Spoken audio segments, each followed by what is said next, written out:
Yes, everybody, welcome back to the channel. My name is Stephen Howson. This is everybody's favourite series on the internet, I think ever. Yeah, that's ever. Here's 5 things that we learned. First things first then, as Manchester United travelled down to Carrow Road to face Norwich City, Ole Gunnar Solskjaer made too many changes. Now, I understand why you want to make changes, and I understand the requirement for other players to get match sharpness, and that you can't just play 11 players for 90 minutes because they're our best players, and that's just going to be fine until the end of the season. You've got injuries, suspensions, form, all sorts of different factors to take into account. But making 8 changes, only Shaw, Fernandes and Maguire kept their place from the victory against Sheffield United. It was too much disruption for Manchester United. Not only was it too much disruption, but the selection of a certain style of player didn't make a lot of sense and actually made it very easy for United to be defended against by Norwich. Picking Jesse Lingard, picking Juan Mata, picking Bruno Fernandes. What you've got in there, in Mata and Fernandes, is players there that can control the play. You've got lovely passes that they can send everywhere. Jesse Lingard's a player that you play when you're expected to be struggling for possession. You want someone to be a little bit of a ratter and put pressure on the opposition defenders, the opposition number 6, and work in them sort of areas. He's not someone that's ever been great in possession. He's almost like the total opposite to Juan Mata in that sense. But with those 3 players, you get narrow. And with those 3 players, you've got nobody with any sort of explosive pace to get beyond the final man and to stretch the opposition. So what that means is for Norwich, all they have to do is step up. Instead of having to turn on the side and being looking and thinking they're going to get in behind us, one little through ball, and they're going to completely finish us, they don't need to do that. They just step up and squeeze, step up and squeeze. And the defence sitting right on top of the midfield means that there's no space for Ighalo to work. And someone in my comments on the review last night said, does Ighalo maybe need to play in a 2? No, he's absolutely fine playing as a single striker. That's not the issue. The issue is when he's got 6 players around him blocking all balls into him because he's the only outlet, he's the only one that's going to score you a goal, because you've got Bruno shooting from 40 yard, you've got Jesse Lingard not even shooting, and you've got Juan Mata who can't get anywhere near the box in any sort of time frame that's going to be damaging to you. Very, very easy to defend against. Luke Shaw's not going beyond his man, and although Dalot was putting the odd cross in, as we've already said, Ighalo was drowned out, so United was very easy to play against. I don't mind United rotating, but I do think Ole got the selection wrong in this instance. Maybe not the fact that he rotated, maybe just the balance in the players that he selected in his starting 11. Dan James maybe given an opportunity if he's fit. I don't know what was wrong with him. Maybe trying to play Marcus through this slumping form, timing. I'm not sure what it is. He's supposedly 100% fit, but he doesn't look like the player that we saw pre-lockdown. There was a lack of balance in what United did, and I think that was where we started to come undone. Number 2, water breaks are frustrating, man. I mean, can you imagine if you're in the middle of something and someone just walks off like this? Do you know what I'm saying? The flow is ruined. Your attention is gone, and I don't like watching football on TV anyway. I like to immerse myself in the game. I like to be all about it when I'm in the ground. So watching it on TV I find quite difficult anyway.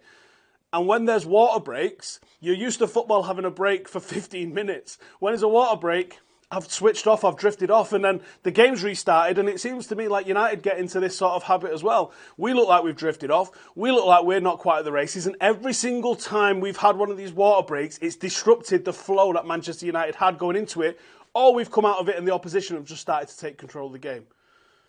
I understand the need for these when it's 28 degrees and it's absolutely roasting, and there's been occasions like that in the last couple of weeks. But at Tottenham the other night, 10 o'clock at night when it's pissing down, do we really need a water break? Is that really any more strenuous than some of the games that we see played just as a matter of course in previous seasons in the Premier League? Or, you know, when it just makes no sense to me. The FA needs to maybe say it's an option if the weather dictates it and the weather suggests it, or if it's been a particularly intense game. Just have them for having them's sake. What a lot of bollocks that is.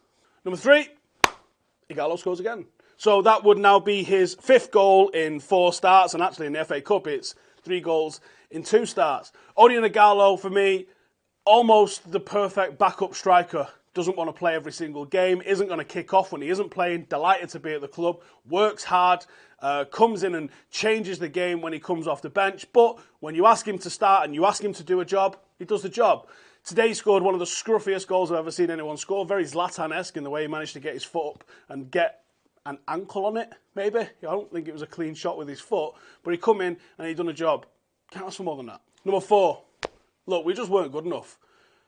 We was very much in danger of losing that game. Yes, Norwich sat back and tried to play us on the counter, and when they played us on the counter, they did look like they were quite dangerous. But Fred and McTominay in the first half, just lacking everything. There was just no spark, no movement from that forward 3.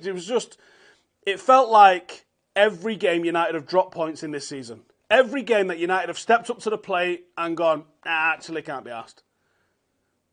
But we had something else in the locker today that we've not had previously.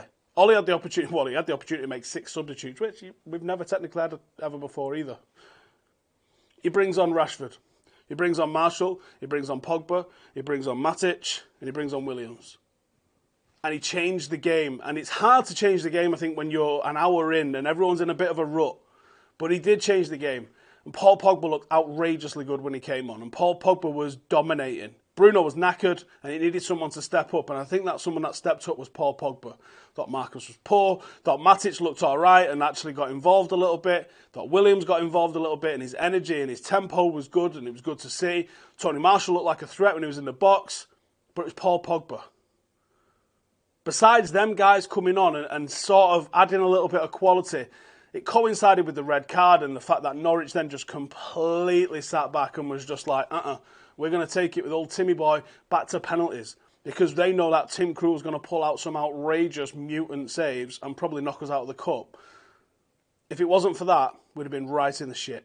But then there was Harry. Harry Maguire, captain, leader, slabhead, rocks up with 118 minutes on the clock and just basically 2-foots the ball into the back of the net. They all fucking count, our kid. Harry Maguire, I think, has looked under par since coming back from lockdown. I think he's one of those players that relies on match sharpness and being constantly tested and challenged. And when he is, I think he's probably very good. And when he's not, I think he probably falls off the pace quite quickly. Very similar to Rooney in that sort of sense. But an unbelievable goal to score. The timing was fantastic. It saves us from having to go to a penalty shootout, which is a pure lottery. Yes! Fuck off! Get in, you bastard! Yes! Fuck me! Fucking coleslaw everywhere! Fucking yes! Fucking yes! Yes! Coleslaw everywhere! The great coleslaw explosion of 2020! What happened? Coleslaw everywhere, lads. Harry fucking Maguire! Just fucking pulled me quad and Harry everything. Maguire. We are in the hat for the FA Cup. FA Cup semi-final. Leaving it on that as a positive. United are in the hat for the FA Cup semi-final, and there is not a single team that I fear that we can draw in the semi-final as well. So, bring them on. We are going to Wembley, and I think our name is on that fucking trophy. Come on.